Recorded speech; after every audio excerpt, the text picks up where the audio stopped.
that run.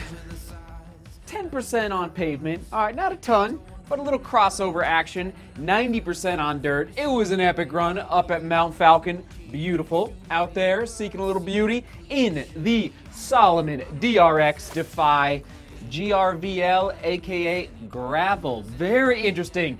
Question of the day: would you ever buy a crossover running shoe?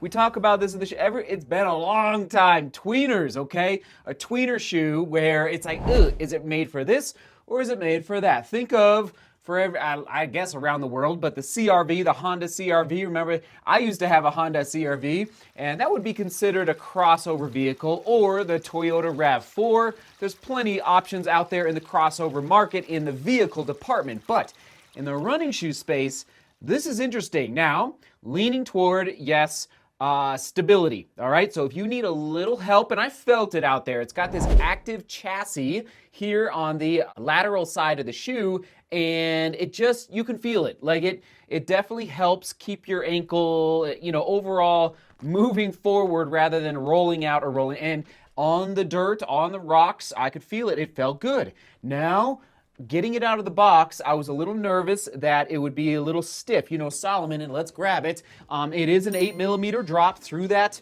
midsole, and actually, if I can find the stack height, I'll put it on the screen right now. I was having a little trouble finding the official stack height, but hopefully I'll be able to find it as I do some more research. 47. Okay, so yeah, leaning. So the higher the number, the more firm that. But it felt. I did 13 miles in it so far, and so far, really nice. Now that outsole is where you're getting that crossover between the pavement and the dirt, and I loved it. So lugs are interesting. If I can find the lug depth, I'll put it on the screen. I'm leaning toward 2mm, maybe 3 at the most, but it's the pattern and the direction of the lugs that really makes the difference out there. And I just like, I like what Solomon's doing. I could feel some good grip on the climbing, but also on the downhill, these inner lugs right under the forefoot, just when you need to brake a little bit, when it gets steep. And that's where, like for me, today I parked at the top of Mount Falcon instead of at the bottom. So I did, again, about a mile or so on the pavement just to test it out, and then hopped right under the dirt. That Conta Grip outsole rubber, it performed well. I don't know what else to say. Like, I think, and it does have a slight decoupled groove through the outsole, just slight, nothing major. And let's do that thumb test real quick here. Yeah, man, I'm excited. I don't know, it's not it's a reasonable price. There it is. I think about $130. That's not too shabby, Solomon, considering that many of their shoes can easily get above $160. So if you're looking for a shoe that is maybe a little more affordable, and Solomon, like, they are making shoes to last. Like, this should get you through a good 2, 3, 4 months of summer training out there. If obviously it's going to be in a rotation of shoes. And I think this shoe could, 500 miles, 600, it just has that type of build quality through that midsole, through that outsole. They don't mess around. And this is based on years of testing Solomon running shoes. And the upper, let's get there. Nothing to write home about. In fact, it's not hot yet in Colorado. I think it's going to be maybe scratch 80 degrees Fahrenheit this upcoming week.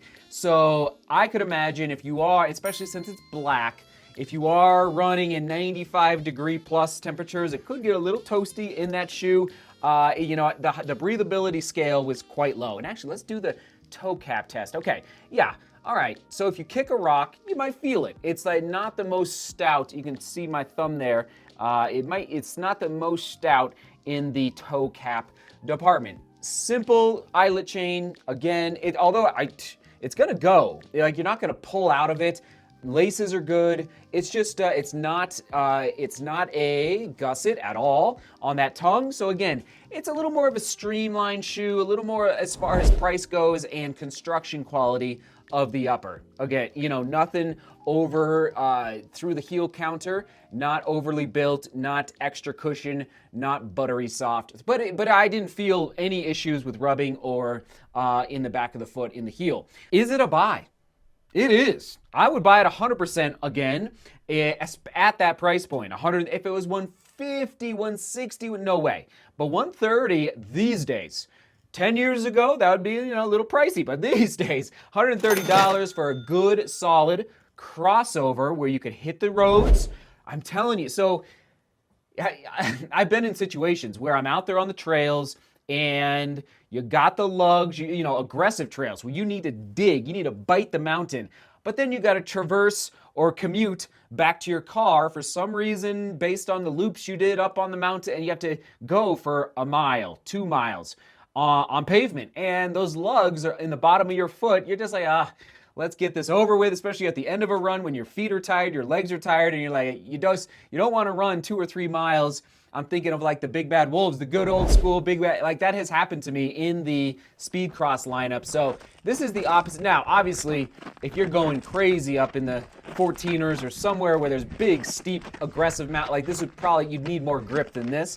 But again, for that crossover, which here in Denver is perfect, like the Front Range, so from, Colorado Springs all the way up to Fort Collins, where oftentimes we trail runners, if you live on the Front Range, you can commute to the hills, not the mountains, but the hills, and you're going 2, 3, 4 miles on pavement to get to the trails, and then you do a 4, 5, 6 mile, 7 mile loop, and then you commute back to your house. So that's how I'm going to use this shoe moving forward. All right, question of the day, I already asked. Again, would you buy a crossover shoe? This is definitely in the crossover tweener category. And again, I'm not a stability runner, but it didn't feel overly stabilized either. Like it's not a big plastic plank in the medial side. Onward and upward, I will definitely be tossing it to the trail running shoe playlist after the comment of the day. One last thing, I almost forgot. Weight of the shoe, not too shabby. All right, that's actually pretty good.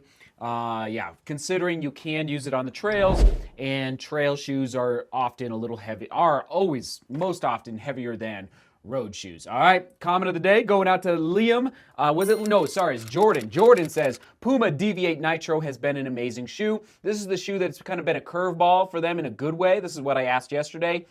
He got it at Ross for $40 too. Gotta love it, pinching pennies into Shoedio. Always love it, Jordan, when you can find a good shoe for cheap, especially from Ross. Gotta love that. All right, onward we go. We will continue testing for all of you. So far, so good. I'm excited. The DRX Defy Gravel. Onward and upward, we'll toss it to the trail running shoe playlist. All right, seek beauty, work hard, and love each other. See you tomorrow.